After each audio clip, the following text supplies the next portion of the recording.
नमस्कार, हम अपराजिता।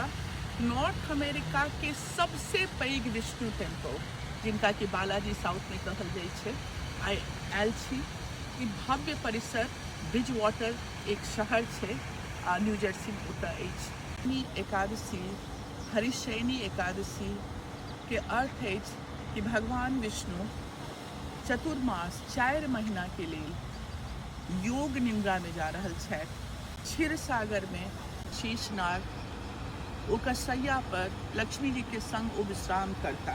Cosmic slumber जे छै, एहि सृष्टि के रचयिता भगवान सब 4 महीना के ब्रेक लै छथिन। विष्णु जी अखन लऽ रहल छथि जे कि देवउत्थान प्रबोधिनी एकादशी कार्तिक में जाकर हुनकर योग निंद्रा खुजतनि। देव उत्थान एकादशी से लऽ कऽ शिवरात्रि तक भगवान शिव समाधि में रहता। उसके बाद शिवरात्रि से लौकर देवशयनी हरिशयनी एकादशी का ब्रह्मा जी आराम करता।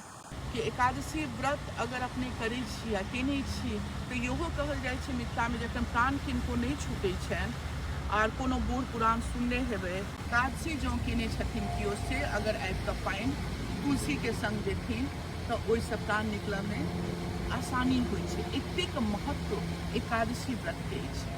ओना वेस्टर्न वर्ल्ड में फास्टिंग के बहुत महत्व छै। हार्वर्ड, शिकागो, मेयो क्लिनिक ई कहि रहल यऽ कि इंटरमिटेंट फास्टिंग करू। इंटरमिटेंट फास्टिंग से जतेक फिजियोलॉजिकल बेनिफिट्स छै, मेंटल एजिलिटी छै, आइ के युग में जखन एतेक कोलाहल छै, स्पेशली नवतुरिया सबके एतेक डिस्ट्रैक्शन छै जीवन में, तखन ई जे पेनेंस के एकटा साधन भेटल यऽ, एकरा अगर साइंटिफिकली अपना सब देखियौ कि एकादशी अछि, व्रत कऽ सकै छी, ओहिमे अहाँ चूज कऽ सकै छी पानि के संग, फल के संग कि छोड़ि कऽ।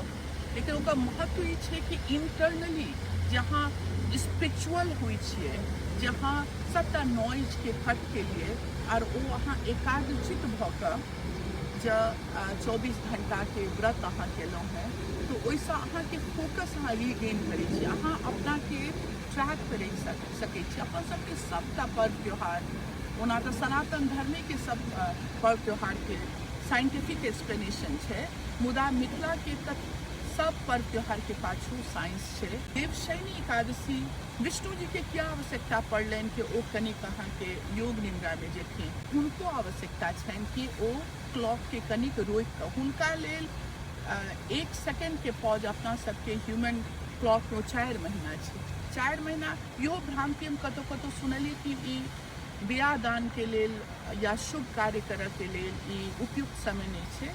जखन कि अगर मिथिला के अहाँ या अपन सबके पूजा पाठ के कनिको ट्रैक करै छी तऽ एहिमे सब भगवान जतेक पूजा पाठ छै सब यह 4 महीना में एतै। एकर पाछू कनिक जे कहल गेल छै कि अहाँ अनुष्ठान नहीं करू, अहाँ पैघ पैघ सेरेमनीज नहीं करू, ओकर पाछू फेर किछु इन्वायरमेंटल कारण सेहो छै। की चाही कि अहाँ पूजा पाठ नहीं छोड़ दियौ। मिथिला के तऽ सब चीज घरे द्वार में पूजा, अपना सब जेना साउथ इंडिया में देख रहल छी मंदिर में जेबाके बहुत प्रथा छै। अपन सबके मिथिला में घर में शालिग्राम के पूजा जे छै, शालिग्राम में गंडकी नदी से जे निकलल शालिग्राम छै जे नेपाल से अबै छै, ओ शालिग्राम के अपने पूजा करियौ। अहाँ तुलसी में वास होइ छनि विष्णु के, हुनका अहाँ दिया देखबियौ, पानि दियौ, पूजा करियौ। और ओहि सब समय में इंटरनलाइज करियौ। आध्यात्मिक जे क्वेस्ट छै ओहि पर अहाँ जा सकै छी 4 महीना। हरिशयनी एकादशी के एहि उपलक्ष्य पर हम आप पूजालय अंदर जाए, पट खुल चुकल छै 4:30 बजे, शुक्र दिन अछि। आइ भगवान के अंदर में विहंगम कार्यक्रम चल रहा है, भोर 9:30 से चल रहा है, काल्हिओ चलते।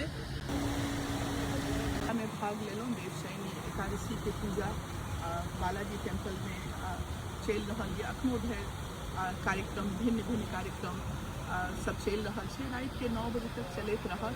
बहुत नीक लागल, श्रद्धालु के संग ठाढ़ भऽ कऽ भगवान विष्णु के एहि विशेष दिन में हुनका नमन केलियनि। अहूँ सबके वीडियो देखऽ के लिए धन्यवाद।